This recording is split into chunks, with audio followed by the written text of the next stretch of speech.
January 30th, 1649. You're standing in the freezing cold outside the banqueting house in Whitehall. Around you, thousands of people are pressed together, breath-forming clouds in the winter air. Some are praying, some are weeping, most are silent. You're about to watch something that has never happened before.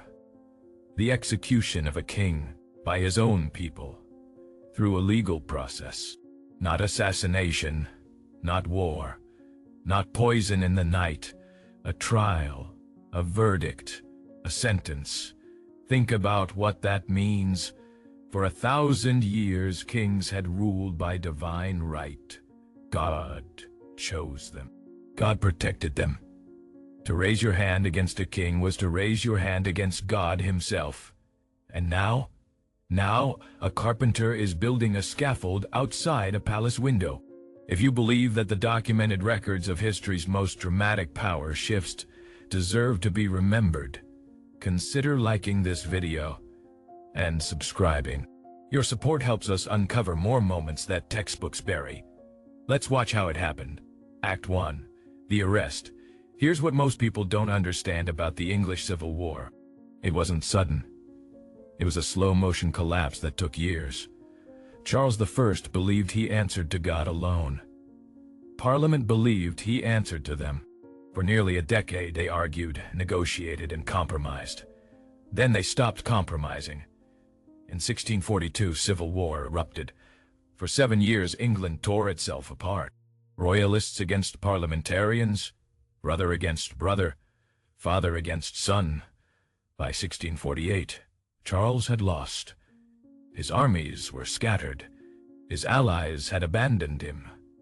He was a prisoner of Parliament. But here's the thing. Nobody knew what to do with him. You can't just kill a king. The entire social order is built on the idea that kings are sacred. If you execute Charles, what does that say about monarchy? About God's order? About everything people have believed for centuries? Some wanted to negotiate.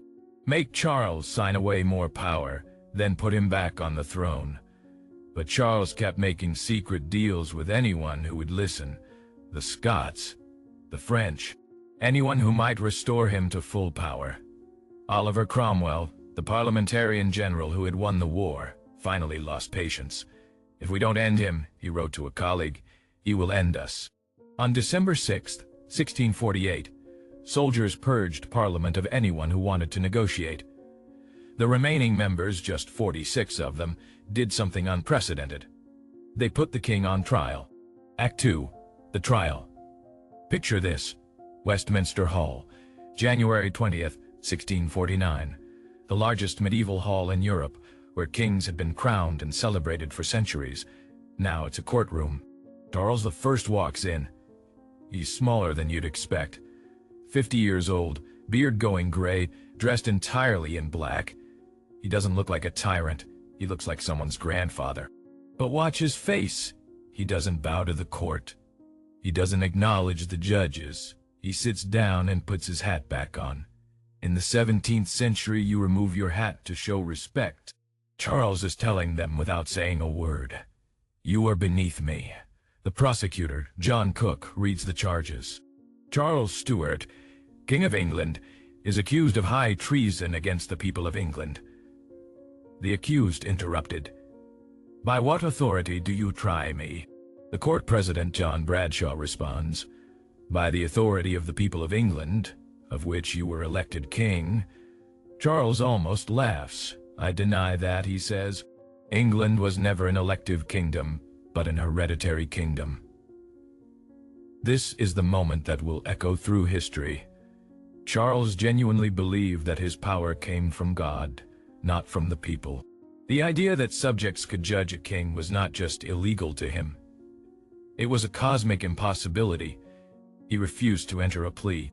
If the first agree to this court, he explained, I betray the trust given to me by God. For 7 days, witnesses testified against him.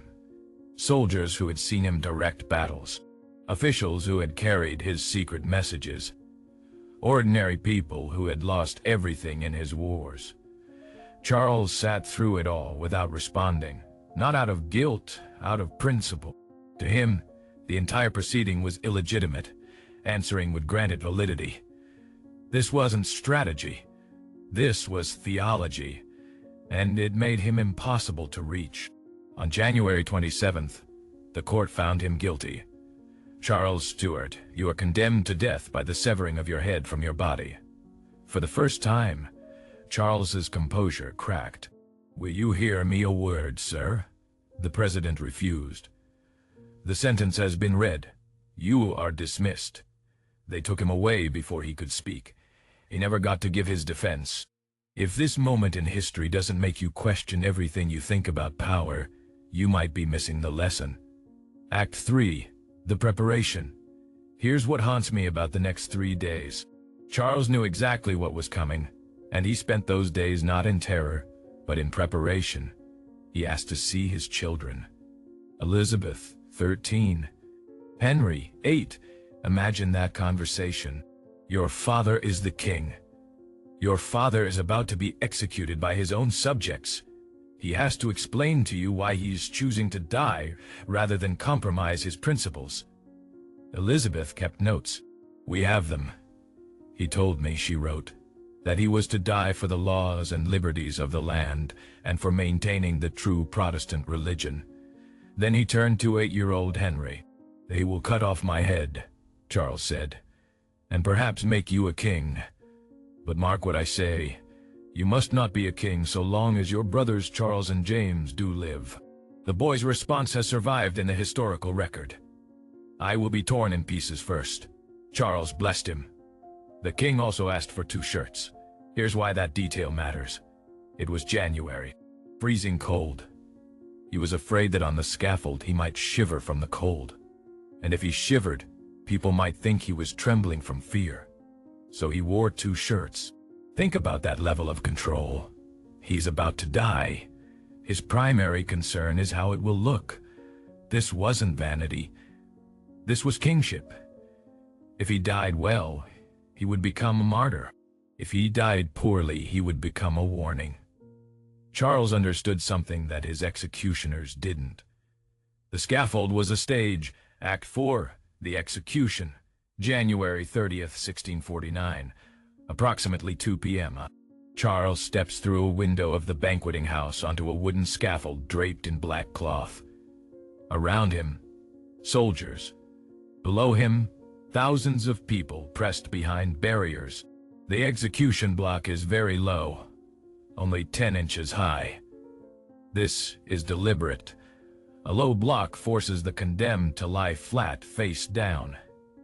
It's more degrading, more helpless, less dignified than kneeling. They wanted to humiliate him one last time. Charles looked at the block and reportedly said, "You must set it fast." The executioner, "It is fast, sir." Charles, "It might have been a little higher." Even now he's negotiating.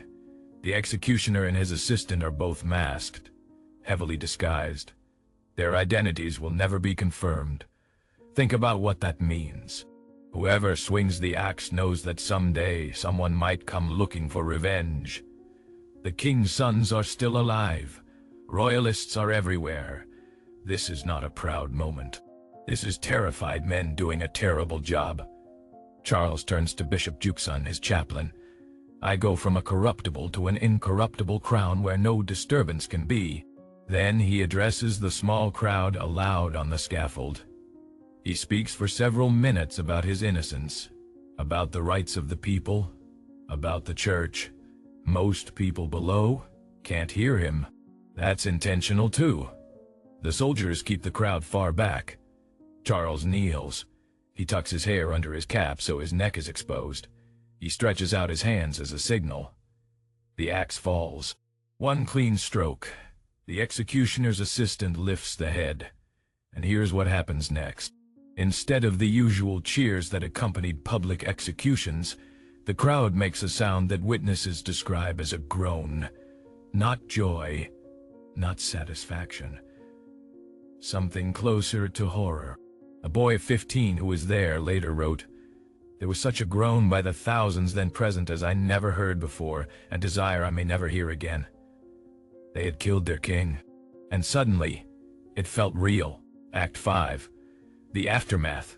Here's what the executioners didn't anticipate. Within hours, people were dipping handkerchiefs in Charles's blood. Not to celebrate, to preserve. Relics. They were collecting relics. The man they had just executed was becoming a saint. Within weeks, a book appeared. Icon Basilic, meaning the king's image. Supposedly written by Charles himself, it portrayed him as a martyred Christian king who died for his principles. It became the best-selling book of the 17th century, 30 editions in the first year alone. The parliamentarians had killed Charles's body. They had created Charles's legend. Here's the historical pattern. Charles's two sons, Charles and James, were in exile, but they were alive.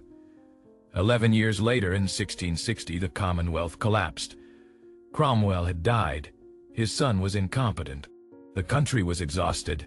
They invited Charles II back.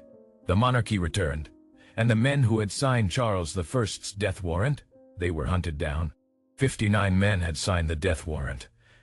After the restoration, those still alive were put on trial.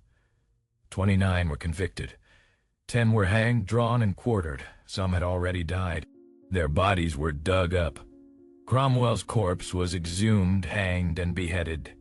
His head was displayed on a spike outside Westminster Hall for over 20 years, the very hall where they had tried Charles. This wasn't justice. This was message.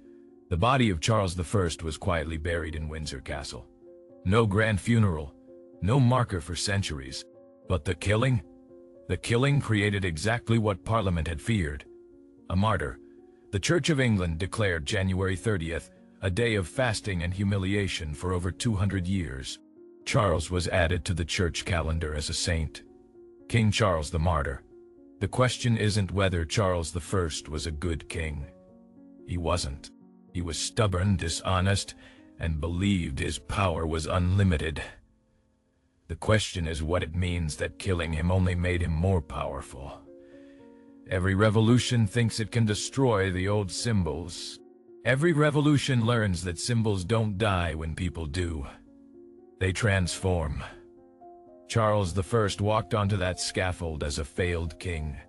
He stepped into history as a martyr.